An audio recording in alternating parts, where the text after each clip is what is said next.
Halo warga Hari Senin, welcome to harisenin.com. Berhubung bentar lagi lebaran, enak kali ya kalau kita ngomongin gimana caranya bikin nastar yang baik dan benar. Enggak dong, di sini kita kan lagi bikin video. Aku mau share gimana sih caranya bikin CV yang baik dan benar biar HR itu terpukau dengan CV kalian. Dan versi ini tentunya, ini versi yang terupdate di 2023. Kita nggak bisa milih untuk dilahirkan dari rahim siapa. Tapi terlepas dari siapapun orang tua kita, latar belakang sosial ekonomi dan budaya kita, harisenin.com percaya, kesuksesan itu adalah hak setiap anak bangsa.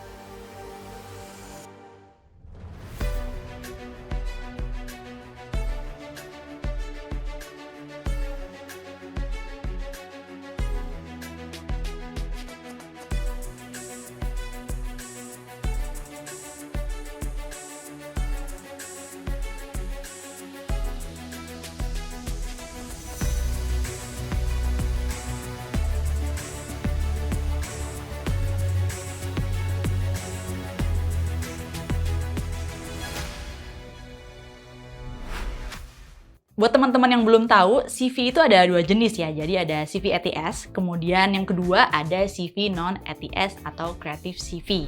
Kalau misalkan tadi yang pertama, ATS itu singkatnya dari Applicant Tracking System. Jadi di mana CV-nya ini dibaca oleh sebuah software untuk di-screening. Jadi bukan HR-nya nih yang ngebaca, jadi yang ngebaca tuh komputer. Makanya ada ketentuan tertentu biar CV-nya ini bisa disebut sebagai CV ATS. Nah, kalau tadi yang kedua, ini yang kayaknya paling banyak deh, yang kayaknya kamu pasti punya juga. CV kreatif adalah CV yang sebenarnya dia itu kurang cocok ya kalau misalkan nanti dimasukin ke ATS tadi atau ke Applicant Tracking System. Karena dia itu ada beberapa pelanggaran, kayak misalkan ada banyak grafis, kemudian ada banyak warna-warni, belum lagi ntar fontnya itu meriah banget, sehingga nanti si komputernya ini agak susah ngebacanya. Nah, tadi kan udah tahu kan CV itu ada dua jenis. Sekarang kita ngobrolin gimana caranya membuat CV yang baik dan benar. Jadi struktur atau komposisi sebuah CV itu apa aja sih? Yang pertama, informasi pribadi. Pastinya dong, kalau misalkan ada CV masa nggak ada namanya kan bingung. Informasi pribadi itu yang pertama ada nama, kemudian ada kontak. Jadi kontak yang bisa dihubungi. Kayak misalkan email, pastinya kalau sekarang pakai Gmail ya kan. Terus anak zaman sekarang pasti punya lah LinkedIn. Jadi masukin tuh LinkedIn kalian. Kemudian boleh juga dimasukin link portfolio kalau misalkan punya portfolio. Jangan lupa pastiin masukin nomor telepon yang bisa dihubungi. Jangan sampai typo, nanti udah capek-capek kalian bikin CV-nya bagus, pas mau dikontak sama HR-nya nggak valid kontaknya. Selanjutnya ada ringkasan atau summary. Biasanya tuh yang di awal kan sebelum masuk ke info-informasi lain. Biasanya ini terkait dengan introduction juga sih. Di situ kalian boleh banget masukin tentang siapa kalian gitu ya. Kemudian lagi pursuing karir di posisi atau bidang apa nih. Cukup masukin 1-2 aja. Kalau bisa juga posisinya ini yang ada kaitannya satu sama lain gitu ya. Jadi jangan terlalu berseberangan. Karena ketika kita membuat CV, kita tuh pinginnya CV-nya tuh terarah gitu ya ke satu bidang atau ke satu posisi. Jadi semakin spesialis sebuah CV akan semakin bagus. Kemudian nggak lain dan bukan adalah pengalaman kerja. Ya dong, kita kan mau melamar kerja, masa nggak menampilkan pengalaman kerja. Kak, aku fresh graduate, belum ada pengalaman kerja, gimana? Baru magang-magang doang, masukin juga. Belum pernah magang, ada volunteer organisasi, masukin juga. Jadi pengalaman-pengalaman yang sekiranya itu bakal berguna, skill-nya gitu ya, di posisi yang kamu apply, masukin aja. Keempat, ada pendidikan pastinya. Untuk pendidikan nggak usah ya dimasukin dari TK, SD, SMP, SMA. Cukup yang dari terakhir aja. Kayak misalkan dari perkuliahan terakhir gitu ya, atau misalkan nggak kuliah pun boleh dimasukin dari SMA terakhir atau SMK-nya. Selanjutnya ada keterampilan. Keterampilan tuh bahasa lainnya tuh skill kali ya. Jadi skill kan bisa ada dua. Ada soft skill ataupun hard skill, itu boleh dimasukin keduanya. Soft skill itu biasanya berkaitan dengan time management, detail oriented, a good team player tuh biasanya kan di-attach di situ. Kalau misalkan hard skill itu yang berkaitan lebih ke tools atau teknis atau mungkin adalah istilah-istilah tertentu dalam posisi yang kamu apply. Contoh, kamu apply sebagai digital marketer gitu ya. Di situ mungkin ada tuh kayak skill-skill SEO atau SEM dan lain-lain, boleh banget dimasukin. Yang terakhir ini optional, tapi kalau kalian punya itu bagus banget, sertifikasi. Sertifikasi itu aku saranin jangan dimasukin sertifikat-sertifikat yang misalkan kalian pernah nih ikut webinar yang cuma diem doang, mendengarkan aja gitu ya. Nggak ada setelah webinar itu ilmu yang bisa kalian praktekin langsung atau hard skill-nya yang nggak bisa dipamerin, itu nggak usah dimasukin. Saran aku sertifikasi itu kayak misalkan BNSP atau misalkan sertifikat yang ada berbobot dikit gitu ya, yang misalkan pernah ikut online course. Jadi itu biasanya rentang 3-5 bulan, di situ kan ada real project-nya. Jadi ketika nanti CV kalian lolos, kalian tuh bisa pamer ke HR, ini loh sertifikasi kemarin, aku tuh belajar ABCD. Nah, tadi kan udah tahu komposisi dalam sebuah CV itu apa aja ya. Sekarang enak kali ya kalau kita bedah CV. Aku punya satu CV yang kira-kira enak kali ya kalau misalkan kita bedah bareng-bareng, kira-kira udah selesai belum nih? Di sini ada CV-nya Mbak Harumi Sumiati ya. Oke, kita panggil Mbak Haru aja, biar kayak Jepang-Jepangan. CV yang dipakai oleh Mbak Harumi adalah CV ATS ya. Cuman udah cukup ATS belum sih kira-kira? Yang pertama di sini ada foto ya. Di CV ATS kita itu nggak pakai foto karena nggak diizinkan untuk memasukkan grafis atau bentuk-bentuk ya. Karena ingat yang baca ini software atau sistem atau komputer, bukan manusia. Jadi foto tidak perlu. Di bagian pertama kita bisa masukin data diri. Bisa dilihat untuk informasi pertama yang diberikan Mbak Harumi itu alamat. Tapi alamatnya panjang banget. Ketika kita memasukkan alamat, cukup masukin kota atau domisilinya aja, nggak usah sampai nomor gang dimasukin, nggak perlu. Contoh di sini kan Mbak Harumi masukinnya Jalan Setapak nomor 123 Gunung Gundul, Kota Pinggiran, ada kode posnya juga 10213. Oke, let's say dia tinggal di nama kotanya Gunung Gundul ya. Nah, kira-kira mungkin Gunung Gundul ini letaknya di Jakarta gitu. Jadi cukup segitu aja, nggak usah sampai detail.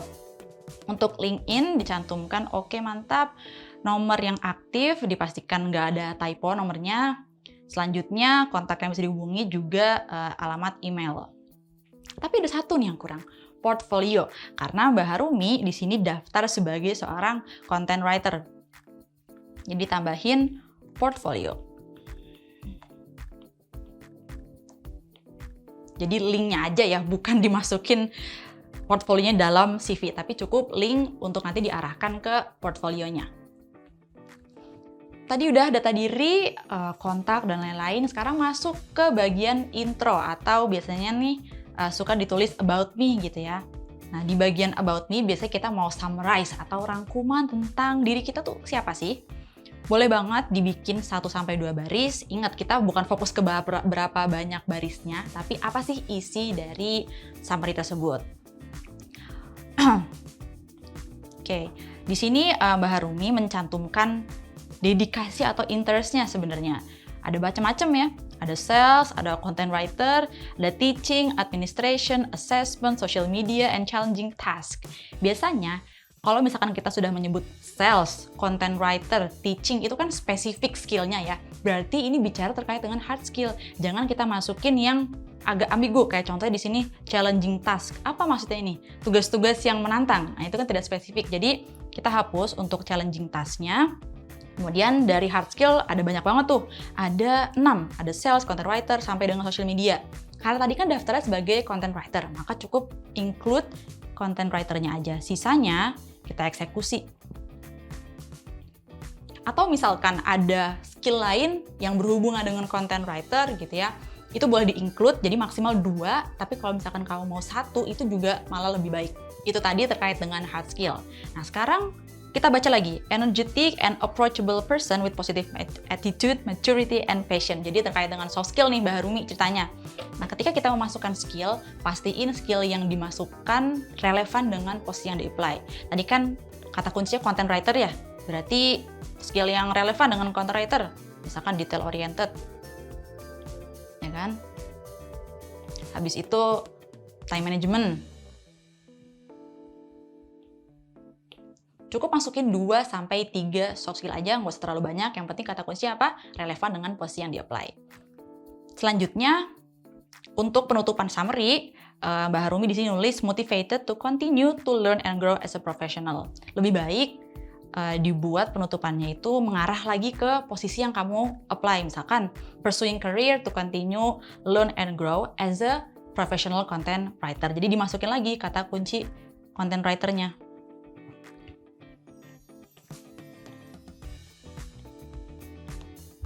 Sekarang kita masuk ke bagian experience atau pengalaman. Buat teman-teman yang belum pernah magang, boleh banget masukin pengalaman volunteer atau organisasi. Nah, kalau misalkan di CV-nya Mbak Harumi, itu dia pernah mengikuti magang ya. Nah, yang pertama, Mbak Harumi pernah menjadi learning support di harisenin.com. Ada satu kekurangan nih di sini, lupa ditulis periodenya kapan. Jadi jangan hanya dimasukin nama perusahaan dan posisi aja, tapi juga ditulis durasinya kemarin tuh berapa lama. Let's say tulis di sini bulan dan tahunnya ya. Misalkan March gitu ya, karena tadi pakai bahasa Inggris, jadi disesuaikan 2022 sampai bulan apa, tahun berapa gitu ya, ditulis durasinya. Selanjutnya terkait dengan job desk, kita buat poin per poin seperti ini. Ketika membuat job desk, pastiin di awal kita menggunakan verb atau kata kerja. Contoh, kalau Mbak Harumi di sini kan menggunakan material standardization on UI UX. Jadi kata depannya pakai noun, ini salah. Gunakan kata kerja. Misalkan di sini conduct atau develop gitu ya.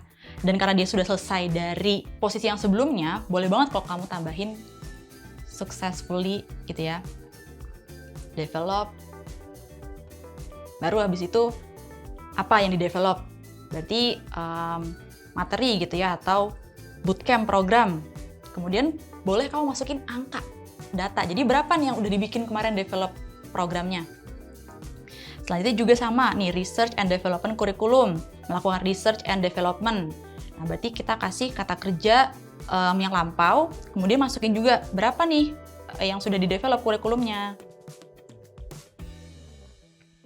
Sama juga untuk poin ketiga dan keempat, bisa dilihat di sini, di-include ya, angka atau targetnya berapa.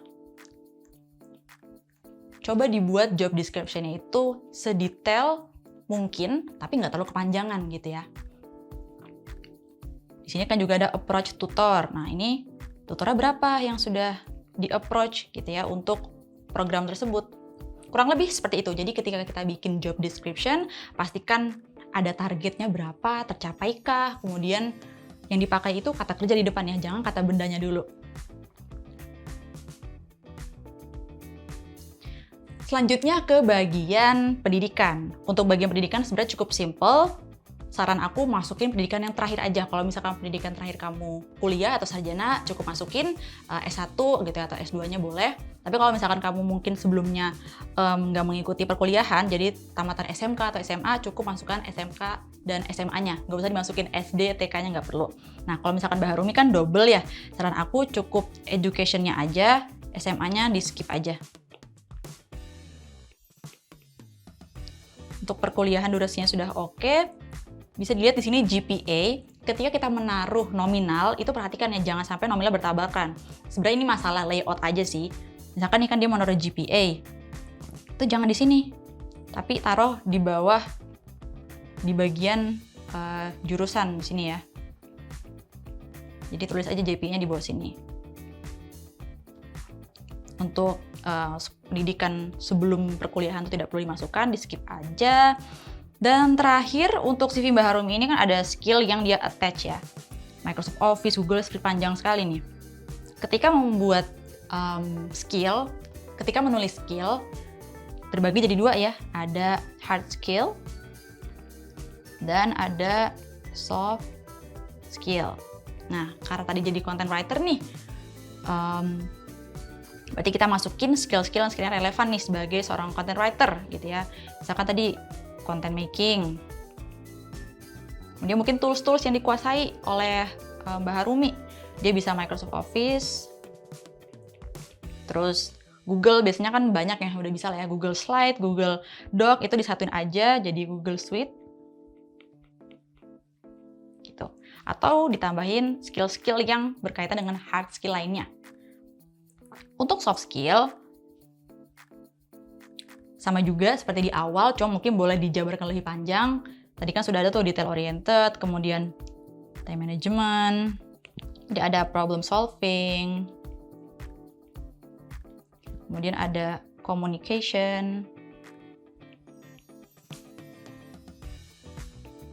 Nah, tapi ada beberapa yang perlu di-note ketika kita memasukkan skill bahasa. Kayak contoh di sini ada English speaking. Jangan hanya English speaking aja. Coba kamu ambil tes, kemudian kamu cantumkan hasil tesnya kemarin tuh masuk ke level berapa. Contoh, English. Masuk ke B1 gitu ya, B1 atau B2. Kalau misalkan skill lain, misalkan bahasa Jepang gitu ya. Ya berarti pakai standar bahasa Jepang, biasanya istilahnya tuh N1 gitu ya. Atau N2, sesuai dengan hasil tesnya kemarin. Jadi lebih kredibel dan lebih spesifik. Ada satu bagian yang kurang sebenarnya dari CV Mbak Harumi, yaitu bagian sertifikat. Biasanya punya ya bagian sertifikat. Kalau misalkan sebagai content writer, kita bisa ambil course-course yang menunjang skill kita sebagai seorang content writer. Apalagi kalau kamu switch karir, itu penting banget sertifikasi. Sertifikasi yang bagus yang seperti apa sih? Yaitu sertifikasi yang ketika kamu setelah mengikuti kegiatan tersebut, kamu bisa bicara banyak. Atau ada skill yang bisa dituangkan secara real ya. Jadi bukan hanya duduk dan melihat, kemudian yeay dapat sertifikat. Nah, bedah CV-nya udah habis, sekarang aku mau menyingkat sedikit atau menyimpulkan tadi ya. Jadi, apa aja sih tadi yang udah aku sebutkan? Pertama, ingat, ketika kita bikin CV, pastiin pakai font yang profesional. Misalnya kayak contoh Times New Roman atau Arial gitu ya, atau Calibri. Terus ukurannya nggak usah gede-gede gitu ya, 10-12 itu udah cukup banget. Ingat kalau misalkan font yang profesional itu gak ribet karena kita cuma butuh informasi aja.